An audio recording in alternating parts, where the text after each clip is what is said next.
Sweden کی ایک عدالت نے امیگریشن کے حوالے سے بہت اچھا فیصلہ دیا ہے کہ جن لوگوں نے مستقبل میں پرماننٹ ریزیڈنس کی اپلیکیشن دینی ہے، اگر ان کی آمدنی سویڈن سے باہر سے آ رہی ہے تو وہ بھی جو ہے وہ کاؤنٹ ہوگی۔ اس سب کی تفصیل آج کے اس ولاگ میں شامل ہے۔ اسٹاک ہوم سویڈن سے عارف کسانہ کی جانب سے سلام قبول کیجیے۔ آپ کا شکریہ کہ آپ ان ولاگز کو جو ہے وہ پسند کرتے ہیں اور اپنی رائے سے نوازتے ہیں، اور یاد دہانی کہ اگر آپ نے اس چینل کو سبسکرائب نہیں کیا تو پلیز ضرور کیجیے۔ اور چلتے ہیں جناب آج کے اس موضوع کی جانب۔ تو ایک بہت ہی اہم عدالتی فیصلے کے بارے میں ہم بات کریں گے جو سویڈن میں رہنے والے لوگوں کے لیے ایک امید کی کرن ہے، جن کی آمدنی جو ہے وہ سویڈن سے باہر سے آتی ہے اور انہوں نے مستقل رہائش یعنی پرماننٹ ریزیڈنس کے لیے اپلائی کرنا ہے۔ یہ فیصلہ سویڈن کی مائیگریشن کورٹ آف اپیل نے دیا ہے، اور یہ مستقبل میں رہائش کی درخواستوں کے لیے ایک بڑا سنگ میل ہو سکتا ہے۔ تو آئیے اب جانتے ہیں کہ یہ کیس کیا تھا اور اس کا فیصلہ کیا ہوا اور اس کے مستقبل میں کیا اثرات جو ہے وہ مرتب ہوں گے۔ یہ کیس AVS کیس جو کہ جولائی 2023 میں شروع ہوا، جبکہ ایک خاتون نے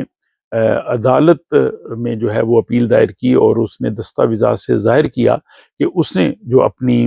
عارضی رہائش تھی اس کی ایکسٹینشن کے لیے اور مستقل رہائش کے لیے پرماننٹ ریزیڈنس کے لیے جو درخواست دی تھی، مائیگریشن بورڈ نے اس کی درخواست کو مسترد کر دیا تھا۔ یہ خاتون سویڈن کے جو جنوبی شہر ہے مالمو وہاں پہ رہتی تھی، لیکن کام جو ہے وہ ڈنمارک میں کوپن ہیگن یونیورسٹی میں وہ کرتی تھی، یعنی ان کی آمدنی جو ہے وہ سویڈن کے باہر سے آتی تھی، رہتی وہ سویڈن میں تھی، اور سویڈن میں ہی انہوں نے امیگریشن کے لیے اپلائی کیا ہوا تھا، اور پھر انہوں نے پرماننٹ ریزیڈنس کے لیے جب اپلائی کیا تو مائیگریشن بورڈ نے ان کی درخواست اس بنیاد پہ مسترد کر دی کہ ان کی آمدنی سویڈن سے باہر سے آ رہی ہے۔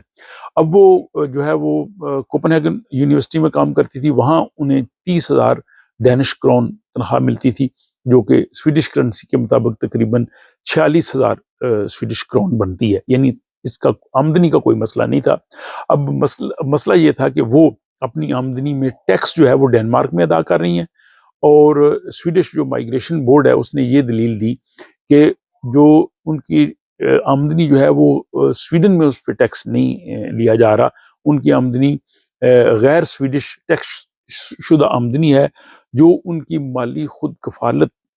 کے ثبوت کے طور پہ اس کو قبول نہیں کیا جا سکتا۔ تو اس بنیاد پہ ان کی جو ہے وہ پرماننٹ ریزیڈنس کی اپلیکیشن مسترد کر دی گئی۔ اب اس خاتون نے جو ہے اس فیصلے کو مائیگریشن کورٹ میں جو ہے وہ چیلنج کر دیا، اور عدالت نے اس خاتون کے حق میں فیصلہ دیا، اور انہوں نے کہا جی کہ صرف اس وجہ سے مسترد نہیں کی جا سکتی کہ وہ ڈنمارک میں ٹیکس ادا کر رہی ہے، جبکہ سویڈن اور ڈنمارک کے درمیان ٹیکس کا ایک معاہدہ موجود ہے، اور اس وجہ سے اس کی آمدنی کو تسلیم کیا جانا چاہیے۔ اور پھر یہ بعد میں معاملہ جو ہے وہ مائیگریشن کورٹ آف اپیل کے پاس گیا، تو وہاں بھی خاتون کے حق میں فیصلہ دیا گیا، اور اس میں جو ہے وہ مائیگریشن کورٹ آف اپیل اس نے یہ لکھا کہ موجودہ قانون میں ایسی کوئی شرط نہیں ہے کہ آمدنی جو ہے وہ سویڈن میں ٹیکس شدہ ہو۔ یہ بہت امپورٹنٹ بات انہوں نے لکھی ہے کہ جو موجودہ قوانین ہے پرماننٹ ریزیڈنس کے لیے جس میں آمدنی کی جو شرط رکھی گئی ہے، اس میں یہ کہیں نہیں لکھا گیا کہ آمدنی جو ہے وہ سویڈن میں وہ اس پہ ٹیکس دیا گیا ہو۔ دوسرا، مستقل رہائش کے لیے خود کفالت کا مطلب یہ ہے کہ درخواست گزار کے پاس ٹیکس کے بعد اتنی آمدنی موجود ہو کہ وہ اپنے اخراجات پورے کر سکے، اپنا گزارا کر سکے۔ اور تیسرا یہ ہے کہ درخواست گزار کے سویڈن میں انٹیگریشن یا یہاں پہ رہنے کے حوالے سے جو قوانین ہے اور مالی خود کفالت کے قوانین ہیں، ان کے ساتھ اس کو جوڑا نہیں جا سکتا۔ تو یعنی کورٹ آف اپیل نے بالکل کلیئر کر دیا، اور یہ بہت سے لوگوں کے لیے بڑا جو ہے وہ مستقبل میں یہ ایک سنگ میل اور فائدہ مند سچویشن ہو سکتی ہے۔ اب اس فیصلے کے اثرات کیا ہوں گے؟ اس فیصلے کے اثرات صرف اس خاتون کے کیس تک نہیں ہوں گے، بلکہ ان تمام لوگوں کو فائدہ پہنچے گا جو سویڈن میں رہتے ہیں لیکن ان کی آمدنی دوسرے ملکوں سے آتی ہے جہاں پہ وہ ٹیکس ادا کرتے ہیں۔ لیکن یہاں جو عدالتی فیصلہ ہے اس کے مطابق یہ ہوگا کہ ان ملکوں کا سویڈن کے ساتھ جو ہے وہ ٹیکس کا معاہدہ ہونا ضروری ہے، تاکہ اگر آپ ایک جگہ ہی ٹیکس دے سکتے ہیں، آپ کو دو جگہ دینا نہیں ہوتا۔ تو جیسے سویڈن اور ڈنمارک کے درمیان ٹیکس کا معاہدہ ہے، یا اگر کسی شخص کی آمدنی ناروے سے آتی ہے یا فن لینڈ سے یا جن دیگر ملکوں سے بھی ہوگا، ان کے لیے جو ہے وہ فائدہ ہوگا کہ یعنی کراس بارڈر ورکرز جو ہیں ان کے لیے یہ ایک بہتر جو ہے وہ سچویشن ہو سکے گی کہ وہ سویڈن کے باہر کام کر رہے ہیں، رہ سویڈن میں رہے ہیں اور یہاں پہ انہوں نے مستقل رہائش کے لیے مستقبل میں اپلائی کرنا ہے۔ اب سویڈن کی پرماننٹ ریزیڈنس کے لیے جو مائیگریشن بورڈ کے موجودہ قوانین ہیں، اس کے تحت ایک فرد کے لیے اپنے کرائے اور دیگر اخراجات کے بعد 6090 سویڈش کرون اس کے پاس ہونے چاہیے۔ اگر وہ اتنے اخراجات ہیں تو وہ اس شرط کو جو ہے وہ پورا کرتا ہے۔ اب اگلا سوال یہ ہے کہ کیا یہ فیصلہ ورک پرمٹ کے لیے جو لوگ ہیں ان پہ بھی لاگو ہوگا یا ان پہ لاگو نہیں ہوگا؟ تو اس کا جو ہے وہ مختصر جواب یہ ہے کہ یہ فیصلہ ورک پرمٹ کے لوگوں کے لیے لاگو نہیں ہوگا، کیونکہ ورک پرمٹ والے لوگ وہ ہیں جن کو سویڈن میں کام کرنے کے لیے ورک پرمٹ ملا ہے اور وہ یہاں پہ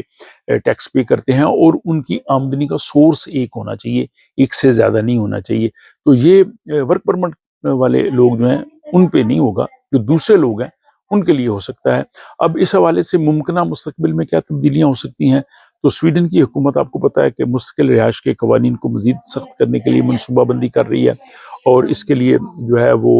دیگر قوانین بھی آ رہے ہیں۔ تو لیکن سر دست یہ جو کورٹ آف اپیل نے فیصلہ کیا ہے، جن لوگوں نے مستقل رہائش کے لیے اپلائی کرنا ہے اور ان کی آمدنی سویڈن سے باہر سے آ رہی ہے، ان کے لیے یہ جو ہے وہ ایک بہت اچھا خوشائند فیصلہ ہے۔ اس فیصلے کے حوالے سے آپ کے کیا خیالات ہیں؟ آپ کیا سمجھتے ہیں کہ یہ درست فیصلہ ہے اور کیا یہ غیر منصفانہ فیصلے کو بہتر کرنے کی کوشش ہے؟ اپنی رائے جو ہے وہ کمنٹ باکس میں ضرور لکھیے، اور اگر آپ کو یہ ویڈیو پسند آتی ہے تو دوست آپ کے ساتھ آپ کو شیئر کر سکتے ہیں، آپ اس کو لائک کر سکتے ہیں، اور تاکہ مزید لوگ بھی جو ہے وہ ان معلومات سے فائدہ اٹھا سکیں۔ اور اس کے ساتھ ہی مجھے اجازت دیجیے، آپ سے ملاقات ہوتی ہے اگلے ولاگ۔